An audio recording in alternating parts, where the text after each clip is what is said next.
নমস্কার বন্ধুরা, আজ এই ভিডিওর মাধ্যমে আমি আপনাদের বলবো যে আপনারা ফর্ম 97 কীভাবে ফিল আপ করবেন। তো এর আগে যাদের প্যান কার্ড থাকতো না তখন কিন্তু ফর্ম 60 ফর্ম আপনারা ফিল আপ করতেন, কিন্তু তার পরিবর্তে 1/4/2026 থেকে কিন্তু ফর্ম 97 ফর্মটি আপনাদের পূরণ করতে হবে। তো চলুন দেখে নিই যে ফর্ম 97 ফর্ম আপনারা কিভাবে ভরবেন।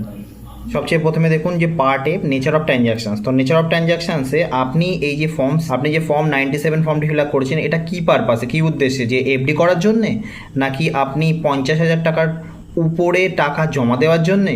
তো যে কারণটা হবে সেই কারণটি কিন্তু আপনারা এখানে মেনশন করে দেবেন। তো আমি যেহেতু এফডির জন্য জমা দিচ্ছি তাই এখানে ফিক্সড ডিপোজিট বা এফডি আমি লিখে দিয়েছি। পার্ট বি হচ্ছে ডিক্লারেশন। তো আপনি এটা কি ইন্ডিভিজুয়াল নামে বা একজনের নামে, সিঙ্গেল কোনো পার্সনের নামে দিচ্ছেন, নাকি আপনার কোনো সোসাইটি আছে, ট্রাস্ট আছে, তো সেগুলো হলে এরকম অর করে দেওয়া আছে, আপনারা এখান থেকে টিক করে দেবেন। এবার 2 নম্বর ডিক্লারেশনে বলছে যে আপনি ট্যাক্স পেয়ার নন, এখানে আপনাদের কিছু করার নেই, এটা ছেড়ে দিন। তারপরে নিচে আসলে প্লেসটি আপনারা লিখে দেবেন, এরপরে আপনার ডেট দিয়ে দেবেন। ডান দিকে আসলে হচ্ছে সিগনেচার অফ দ্য ডিক্লারেশন।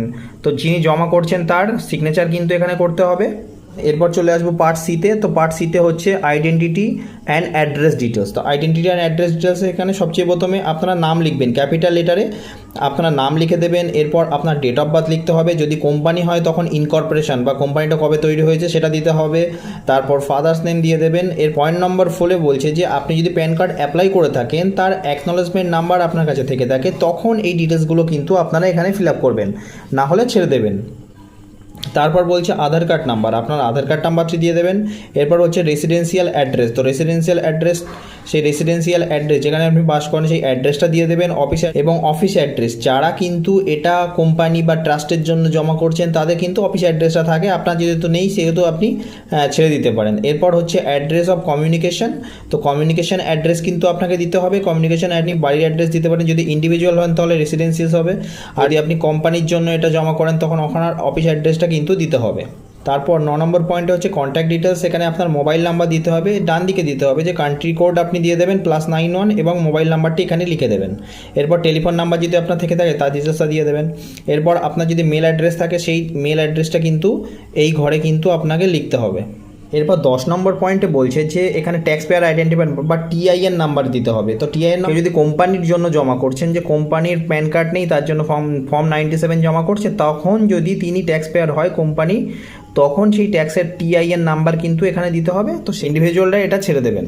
এরপর চলে আসবো নেক্সট পেজে। তো নেক্সট পেজে হচ্ছে পার্ট ডি, ডিটেলস অফ ট্রানজ্যাকশানস। তো আপনি কী ধরনের ট্রানজ্যাকশান করছেন তার ডিটেলসটা কিন্তু এখানে দিতে হবে। তো ডেটে ট্রানজ্যাকশান করছেন সেই ডিটেলসটা, টোটাল অ্যামাউন্ট, কত ট্রানজ্যাকশানস। তো আপনি যদি ক্যাশ জমা করেন কত টাকা জমা করছেন সেটা এখানে লিখে দেবেন, সেটা যদি ক্যাশ হয় ক্যাশে লিখে দেবেন।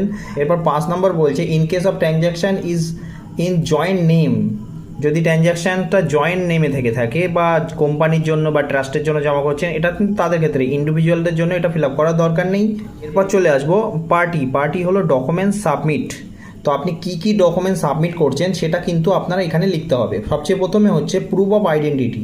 প্রুফ অফ আইডেন্টিটির জন্য কিন্তু আপনি প্যান কার্ড দিতে পারেন, ভোটার কার্ড দিতে পারেন। তো আপনার প্যান কার্ড নেই বলে আপনি ফর্ম 97 ফিল আপ করছেন, তাই এখানে ভোটার কার্ড আপনারা কিন্তু দিয়ে দিতে পারেন এবং ভোটার কার্ড নাম্বারটা লিখে দেবেন।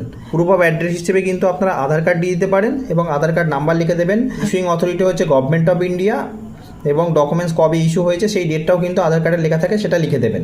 তারপর 3 নম্বর পয়েন্টে বলছে যে proof of date of birth. তো ডেট অফ বার্থ প্রুফ হিসেবে আপনারা কী দিচ্ছেন, date of birth form 97 user ম্যানুয়ালে কিন্তু দেওয়া আছে যে আপনারা কিন্তু Aadhaar card date of birth হিসেবে দিতে পারবেন না, তাই আমি এখানে ভোটার কার্ড দিয়ে দিয়েছি। বা আপনি ভোটার কার্ড দিতে পারেন, বার্থ সার্টিফিকেট বা মাধ্যমিকের অ্যাডমিট কার্ড, এগুলো কিন্তু ডেট অফ বার্থ প্রুফ হিসেবে দিতে পারেন।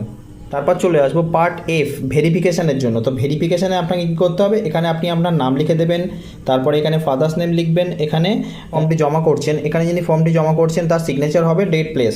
তো এই ফর্মটি কিন্তু এইভাবে সম্পূর্ণ ফিল আপ করে আপনারা ব্যাংকে গিয়ে কার্ড, বার্থ সার্টিফিকেট, আধার কার্ড সমস্ত ডকুমেন্টস অ্যাটাচ করে কিন্তু ব্যাংকে গিয়ে জমা করলে আপনাদের ফর্ম ফিল আপটি সম্পূর্ণ হয়ে যাবে।